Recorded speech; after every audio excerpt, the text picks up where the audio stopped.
How is everyone today? Always praying that God will continue the work He has begun to do in each one of our life, and that He will bring it to completion for the glory of His name. Hallelujah. So, this morning or today, I will return.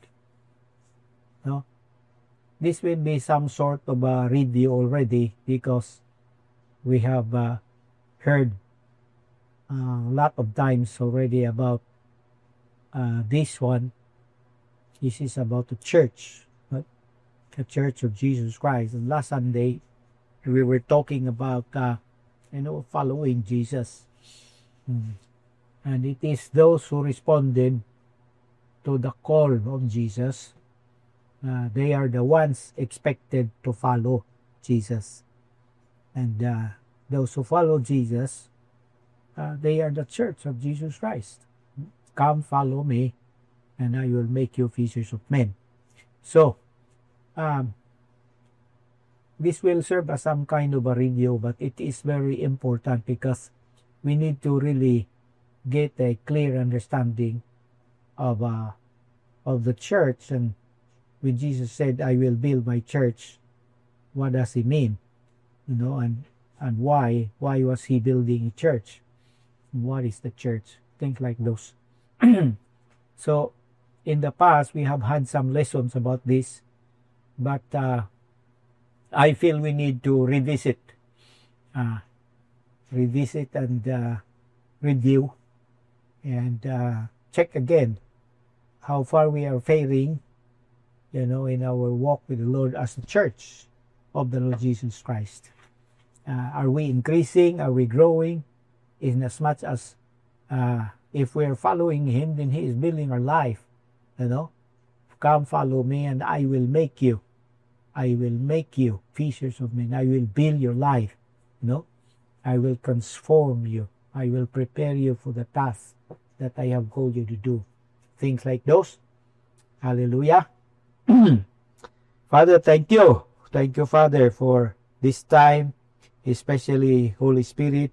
It is your blessed work to teach us. Teach us all things. And now, as we will be talking about the Church of Jesus Christ that He is building, and the work that He has prepared for each one to do and to fulfill, we pray for spirit of wisdom and revelation, for the glory of the name of the Lord Jesus Christ, who owns the church, who is the master of the church and the Lord of His people. I pray, Amen. So, let's start from Matthew chapter 16. Matthew 16, verse 18, it says here, "And I tell you that you are Peter, and on this rock I will build my church, and the gates of Hades will not overcome it." This is the first appearance of the word church in the entire Bible. Matthew 16, verse 18, the first mention of the word church. And if we want to, have a better and clearer understanding of what the church is about and why Jesus has built the church, what for, we can start from this verse. And of course, there are some or many, positions of different Christians concerning the church.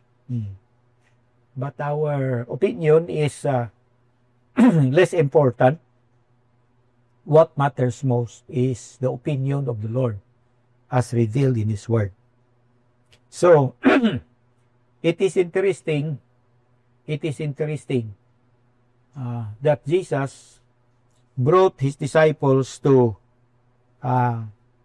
Caesarea Philippi. In Matthew 16, verse 13, Jesus came to the region of Caesarea Philippi. He asked His disciples. In short, He brought His disciples to this region, Caesarea Philippi. there are two Caesareas in Palestine or in Israel. This is one, Caesarea Philippi, which is situated at the foothills of Mount Hermon, wherein there is a spring, a big spring, which is one of the main tributaries of the Jordan River. Then another Caesarea is called Caesarea Maritima, which is situated along the coast of the Mediterranean. This one is in Caesarea Philippi. This is in honor of Philip. And this is a place where armies would go or war pass by. As we all know, there is a rock there, a cliff, and there are so many inscriptions that you can find, especially, a niche, wherein they would put some idol there, as they would spend time refreshing themselves in the cool and fresh water in preparation for the resumption of their journey. Armies of different kingdoms, Babylonians, Assyrians, Medo-Persians, Egyptians, of course, and many others, as they would journey back and forth and back in that area, they would always find themselves dropping by this place in order to relax, take a rest, take a bath, drink water, and many more. And so they have this at the rock behind, some drawings and some very much like what you can see in many homes, some kind of an altar. And they would put their idols there, and they would pray at the same time. People or soldiers usually would pray as they get ready to go to battle. It is in this area that Jesus brought his disciples, and then he asked his disciples, who do people say the Son of Man is? I started by saying it's interesting that Jesus brought his disciples to this place in order for him to ask them this question. By the way, this question could have been asked by Jesus to them without bringing them to this place. But why did he brought them to this place before he asked them the question? Because it is important that they would see the backdrop. Because by and by, he will tell them, I will be building my church. My church. I will be building my church. And that will help a lot to each one of them to understand what Jesus was talking about when he said, I will build my church. Because all the armies that passes by, as I made mention, they were church in a sense. In this time when Jesus used this word here, the church is used in a military sense, or in a sense wherein people are called out, because the literal English translation of the word ecclesia, church, is called out once. Literally translated as called out once.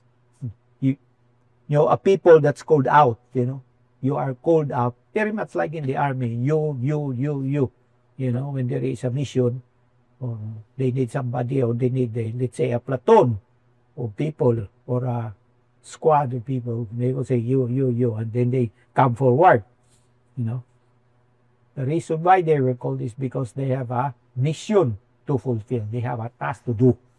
And so Jesus brought them there, and on this rock I will build the church. Now, this is already in Matthew 16. Remember in Matthew chapter 4, Jesus called his first disciples. Yeah, we all know. We read this one. We talk about this one. In Matthew chapter 4, Jesus came, verse 18. 4 verse 18, Jesus was walking beside the Sea of Galilee. he saw two brothers, Simon called Peter, and his brother Andrew. They were casting a net into the lake, for they were fishermen.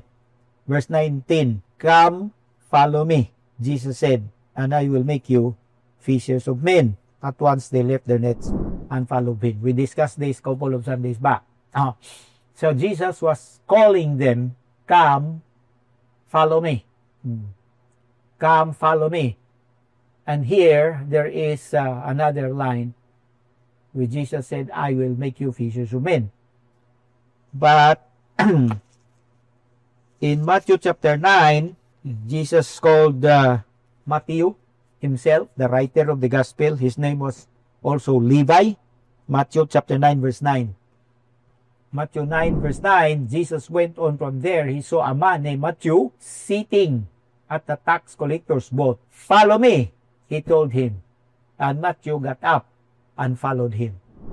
Now, there is no subsequent line that says, I will make you fishers of men, because to Peter and Andrew and also James and John, they were fishermen. So when Jesus asked them to follow me or called them to follow me, I will make you fishers of men, he was telling them, I will build your life. I will prepare your life. And later on, you will no longer be fishing for men. I should say, you will no longer be fishing for fish, because they were fishermen. But you will be fishing for men. That's the work. Of course, that's just, that's just the what shall I say, the example of the work.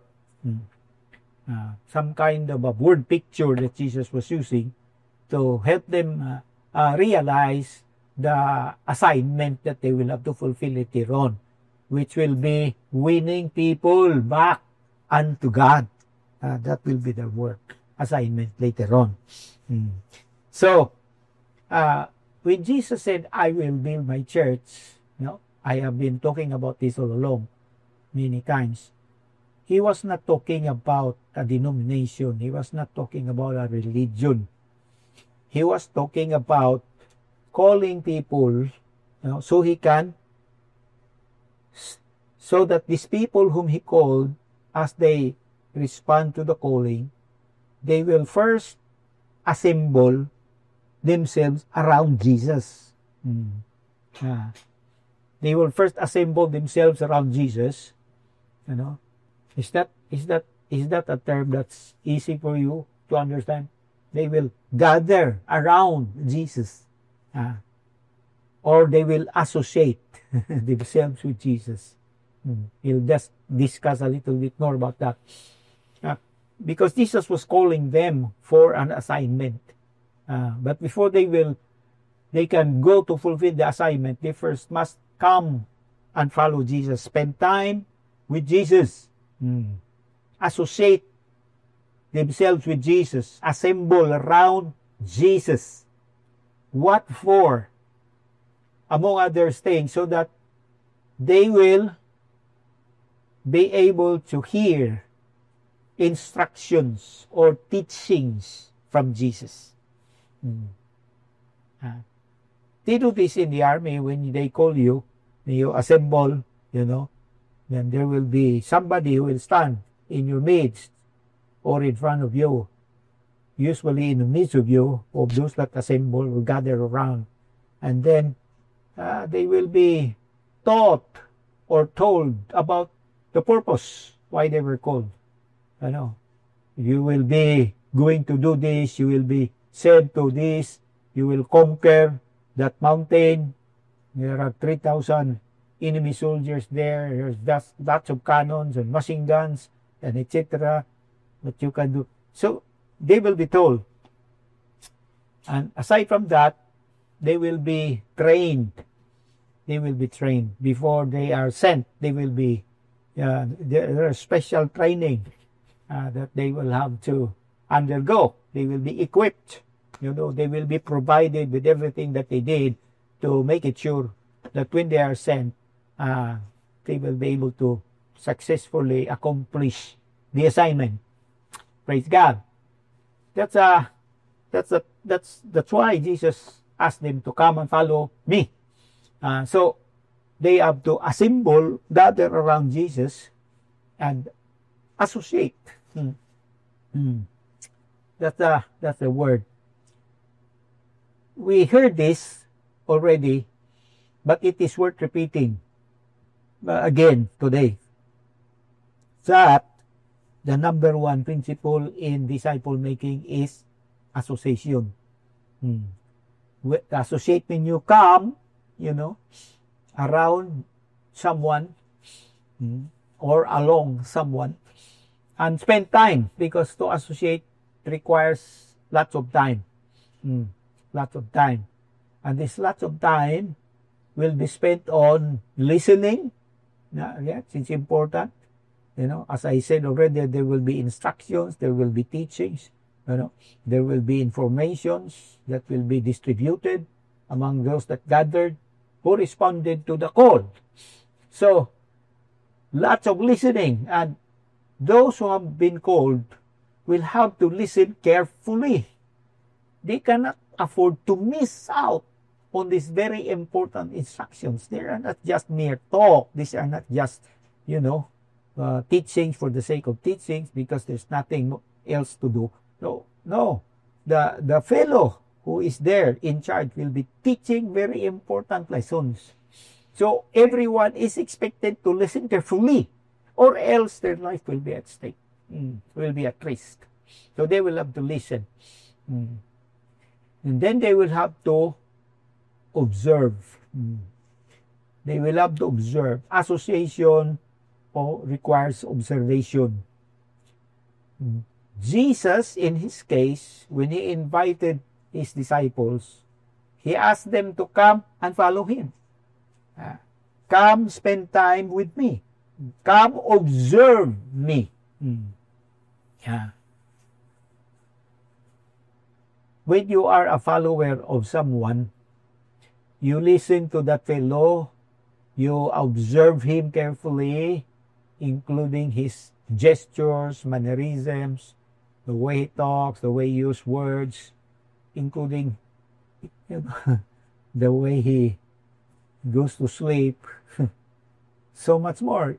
The more you spend time, the more you will be able to see and observe from someone how he lives his life, how he handles situations, especially pressure-packed situations, how he dealt with those who are not favorable to the mission, those who are perceived to be opponents or persecutors, enemies, as it were. How he will handle the problems that comes along the way. So the would-be disciples, those who assembled around the Master, around Jesus, they will have to be observant very carefully. They will have to observe carefully. There is no disciple making if the disciples are not observing properly. They have to be observant.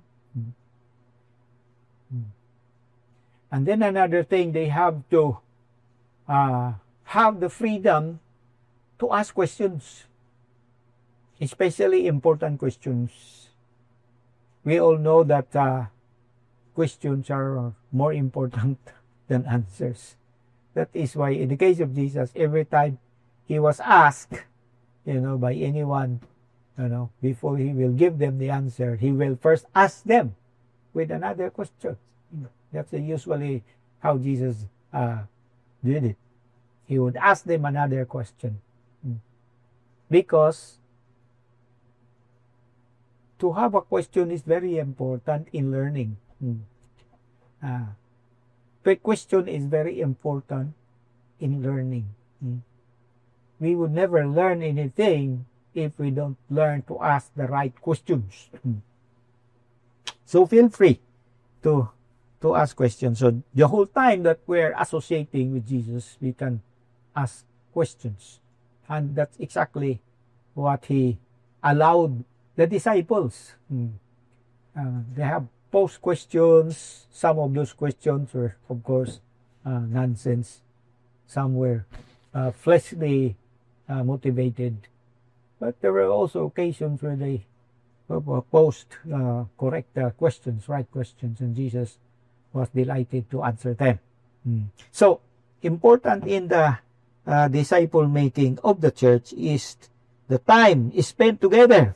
You have to spend together with Jesus, so that, as I said already, we'll be able to hear his teachings. We'll be able to observe how he minister, how he handle situations. Also, it's important because they were under training. They were under training, and the time being spent together is part of their training, including the travels, the places where they go, like this one, in Matthew 16, Jesus invited them to come along with him, and Jesus went to this place in Caesarea Philippi, and upon arriving there, he asked them questions. It was important because, as I said, the backdrop there would help a lot for the disciples to understand what he was revealing to them concerning the church. And when Jesus said, I will build my church, he was looking at these disciples, 12 of them who started to follow him since chapter 4. Now it's chapter 16. He was looking to them.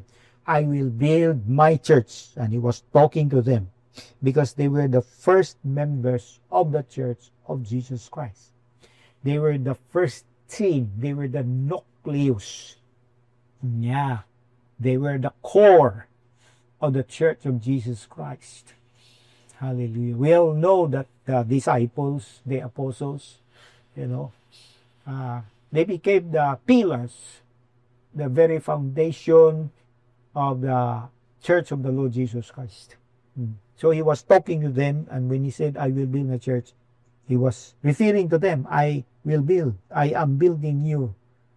Please understand that. So I'm asking, every move that I make with your life is for a purpose, including our travel from our places around Galilee. In Capernaum was a village by the Sea of Galilee and was considered the headquarters of Jesus Christ during his entire 3.5 years of ministry. Although he would go to some other places, many other places, including Jerusalem, but he would regularly return to Capernaum as his base. And from Capernaum to Caesarea Philippi, today when you take a bus, almost an hour, and maybe more than an hour. So during the time of Jesus, this will be more than a whole day's journey, because they do not journey under the heat of the sun. They have to take a rest. So imagine they were brought there to be asked with this question. This question could have been asked while they were there in Capernaum. But wisdom, as we all know, Jesus is full of wisdom.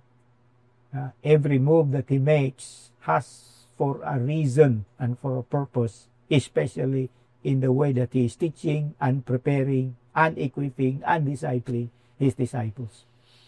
On the part of the disciples, like us, because we are disciples, we should realize also that it's important for us to realize that there is always a reason and a purpose why God is allowing whatever he is allowing in our life.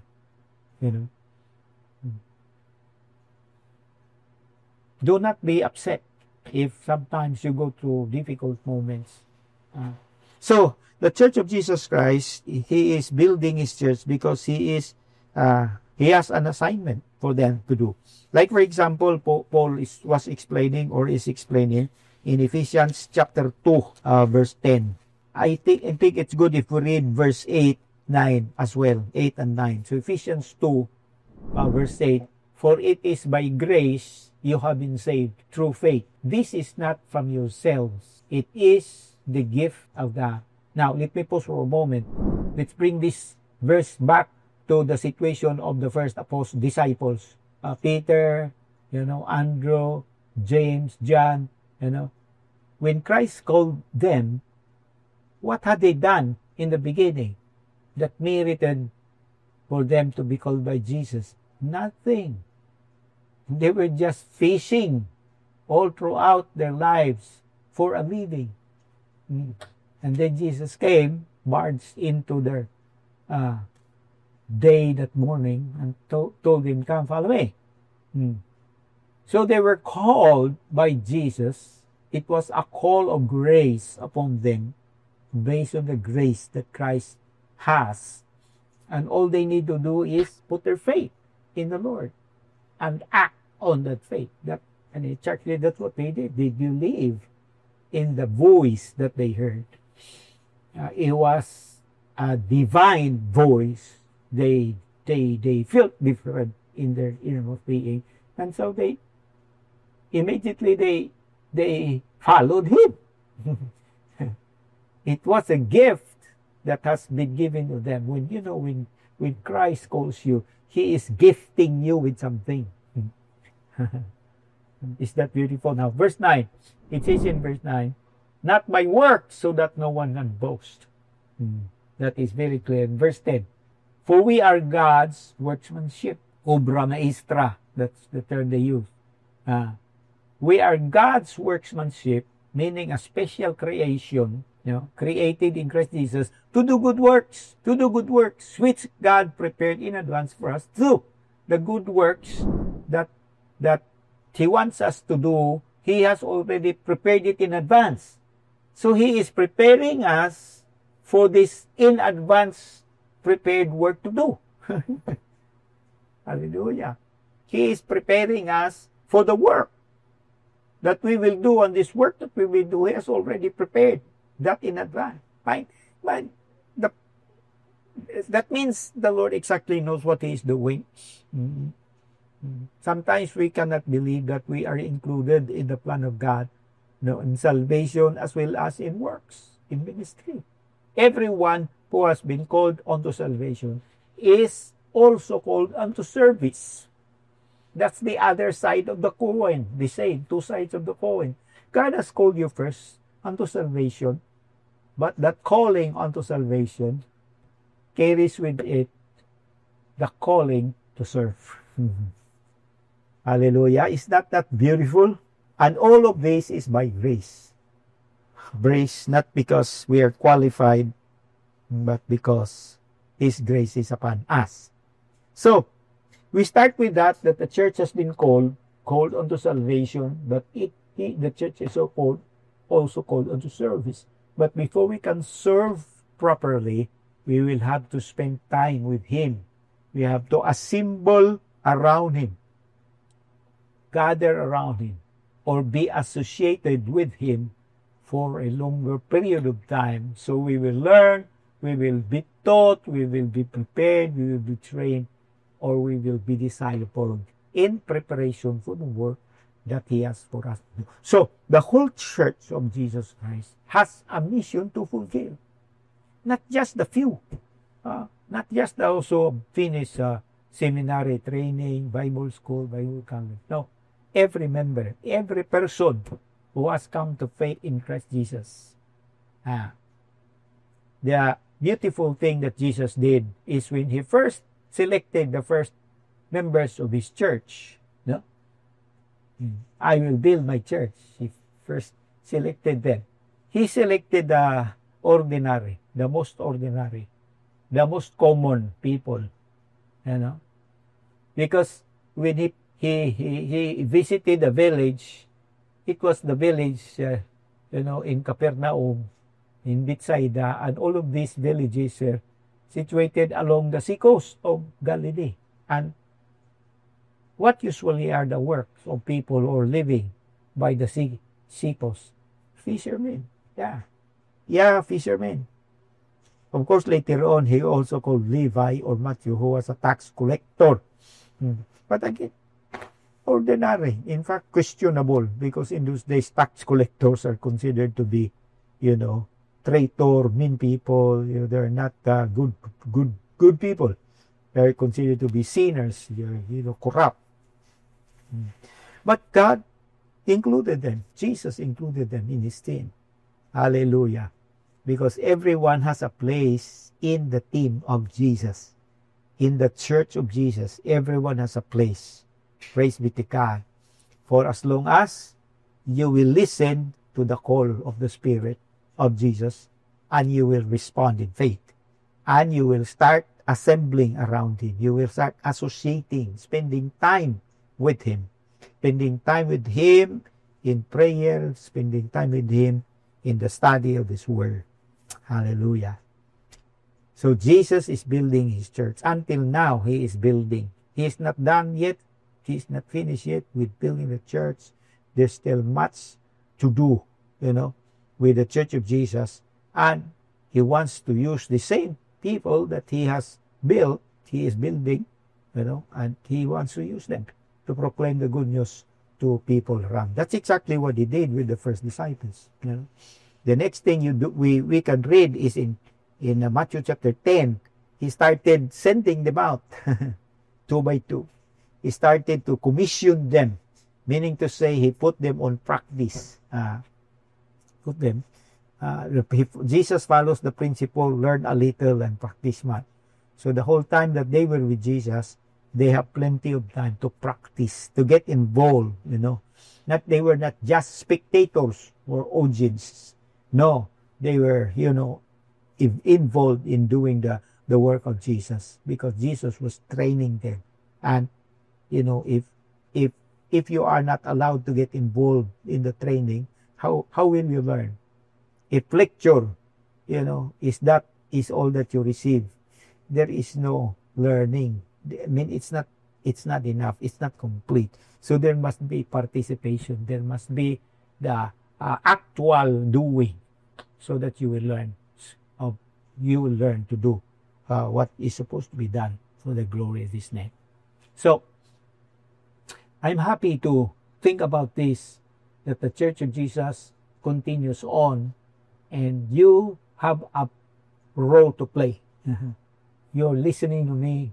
I want you to know you have a very important role to play, regardless of where you are, regardless of your educational attainment, your social standing, regardless of your financial status. Maybe you think you're not so gifted. Maybe you think you are personally limited. Whatever. Jesus includes you in his work. He has a plan and a purpose for you. He wants to use you. He does not only want you to be saved. He also wants you to be used for his glory, so that many others will come to saving knowledge of Jesus once you partner with him. Father, thank you. Thank you for the beginning of this lesson about the Church of Jesus Christ. And thank you for reminding us that church means people that you have called. And you did not only call us, you give us the grace to respond accordingly. And when we responded, you opened the doors for us to start assembling around you, associating with you, so we can observe you, we can learn from you, so we will hear instructions from you, dear Lord. So we will be made ready, we will be prepared for the work that you have called us to do. Thank you, dear Lord. Thank you that your people has received understanding and inspiration today, and I pray that they will continue to pursue the business of the Father in expanding the kingdom of God here on earth. Salamat, O Lord. Thank you, dear Lord. Bless your word, O Lord. Bless your people, O Lord. Let there be results, O God, as your church partners with you in the power of the Spirit to advance the kingdom of God. Hallelujah. In Jesus' name. Amen.